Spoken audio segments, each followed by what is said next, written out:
السلام علیکم four class آج کی بیٹا ہماری اچھی بات ہے دوست وہ جو مصیبت میں کام آئے.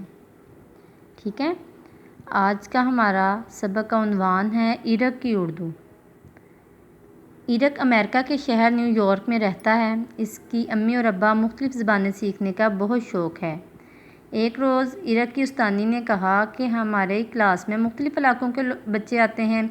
ہر طالب علم اپنی علاقائی زبان میں موجود ایک کہانی کا انگریزی زبان میں ترجمہ کریں اور سب بچوں کو سنائیں. اگلے روز سب بچوں نے اپنی اپنی کہانیاں سنائیں تو عرق کو دانیال کی کہانی بہت اچھی لگی. کیونکہ دانیال کے والدین کا تعلق پاکستان سے تھا، اس نے اردو زبان کے مشہور کردار چچا چھکن کی کہانی سنائی تھی. جیسے ہی استانی صاحبہ باہر گئیں، عرق لپک کر دانیال کے پاس جا پہنچا اور انگریزی زبان میں بولا، دانیال کیا تمہارے پاس ایسی اور کہانیاں موجود ہیں؟ دانیال نے کہا، بالکل میرے پاس ایسی بہت سی کہانیاں موجود ہیں مگر وہ تمام کہانیاں اردو زبان میں ہیں.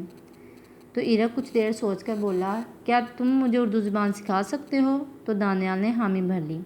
دانیال نے عرق کو بتایا کہ اردو کے حروف تہجد کی تعداد 38 ہے. عرق گھبرا گیا، پریشانی میں بولا. دانیال نے اسے بتایا، اردو میں کچھ حروف ایسے ہیں جو بظاہر ملتے جلتے ہیں لیکن ان کی آوازیں مختلف ہوتی ہیں. جیسے کاف کی آواز باریک اور کاف نقطے والا جو ہوتا ہے اس کی آواز موٹی ہوتی ہے. پھر اردو زبان میں اڑے بھی پایا جاتا ہے. انگریزی زبان میں ایسا کوئی حرف نہیں جس کی آواز اڑے جیسی ہو. شروع میں عرق نے 2 حرفی الفاظ کی توڑ جوڑ سیکھی. آہستہ آہستہ وہ مشکل الفاظ پڑھنے اور لکھنے لگا. اسے اردو حرف کی شکل بہت خوبصورت لگی. تو دانیال نے بتایا کہ اردو کے حروف خوبصورتی کے ساتھ ایک دوسرے کے ساتھ جڑتے ہیں. بہت سے ماہر لوگوں نے اردو کے خوبصورت نمونے پیش کیے. میرے چچا بھی خطاط ہیں. وہ خطاطی کرنے کے لیے خوبصورت رنگوں کا استعمال کرتے ہیں. تم میرے گھر آنا، میں تمہیں اپنے چچا سے ملواؤں گا. جب عرق دانیال کے گھر گیا تو دانیال کی امی نے عرق کو چچا کی لکھی ہوئی عبارات دکھائیں جو اسے بہت پسند آئیں. دانیال کی امی نے عرق سے اس کی اردو کے متعلق پوچھا تو عرق نے بتایا، بہت سے نئے الفاظ سیکھے ہیں لیکن کبھی کبھی بھول کر کھانے کی جگہ کہانے استعمال کر دیتا ہے. عرق سے دانیال کی امی نے کہا، میرے پیچھے دہراؤ. سمجھ سمجھ کے سمجھ کو سمجھو، سمجھ سمجھنا بھی ایک سمجھ ہے. سمجھ سمجھ کے بھی جو نہ سمجھے، میری سمجھ میں وہ نہ سمجھ ہے. عرق نے جملہ دہرانے کی کوشش کی تو اس سے الفاظ کی ترتیب غلط ہو گئی. دانیال کی امی نے مسکراتے ہوئے کہا، اردو زبان میں بہت سے فقرے ایسے ہیں جنہیں تیزی سے بولا جائے تو الفاظ کی ترتیب غلط ہو جاتی ہے.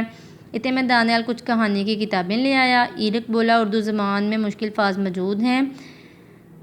اس کے بعد عرق اور دانیال معلوماتی کتابیں پڑھنے میں مصروف ہو گئے.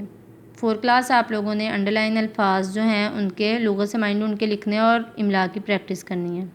ایکٹیویٹی نمبر 1 ہے، بہت سے مشکل الفاظ 4 سے زیادہ حروف سے بنے ہوتے ہیں لیکن آپ کو یاد ہے مشکل الفاظ کے توڑ جوڑ سیکھنے سے الفاظ کی املا آسان ہو جاتی ہے.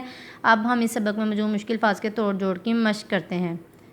پہلا ہے نیو یارک، بظاہر، خطاط، عبارت، معلوماتی. ایکٹیویٹی 2، نیچے دیے گئے جملوں میں کچھ الفاظ کے نیچے لکیر لگائی گئی ہے. ان الفاظ کے درست معنی کے گرد دائرہ بنائیں. پہلا ہے، دانیال نے اردو سکھانے کی حامی بھری، رضامندی ظاہر کی، مہارت حاصل کی، خواہش ظاہر کی. تو اس کا مطلب ہے رضامندی ظاہر کی. اسی طرح آپ نے باقی MCQs بھی حل کرنے ہیں. ایکٹیویٹی نمبر 3 ہے، ان الفاظ کے جملے بنائیں. الفاظ ہے حامی بھرنا. عرق کو اردو سکھانے کی حامی بھرنا مشکل تھا. بظاہر، اردو کے کچھ حروف بظاہر ایک جیسے ہیں. خطاطی، دانیال کے چچا خطاطی کرتے تھے. اسی طرح باقی بھی جملے بنانے ہیں. ایکٹیویٹی نمبر 4 ہے، ان سوالات کے جوابات دیں. پہلا سوال ہے، دانیال نے کون سی کہانی سنائی؟ دانیال نے اردو کے مشہور کردار چچا چھکن کی کہانی سنائی. اردو کے حروف تہجی کی کیا تعداد ہے؟ اردو کے حروف تہجی کی تعداد 38 ہے. تمام سوالوں کے جواب یاد کریں گے. کچھ الفاظ کے آخر میں ہے ہٹا کر الف تے لگا کر ان کی جمع بنائی جاتی ہے. مثلا مطالبہ کی جمع ہے مطالبات. اسی طرح دیے گئے الفاظ کی جمع لکھیں. آلہ، آلات، تجربہ، تجربات، واقعہ، واقعات، خطرہ، خطرات.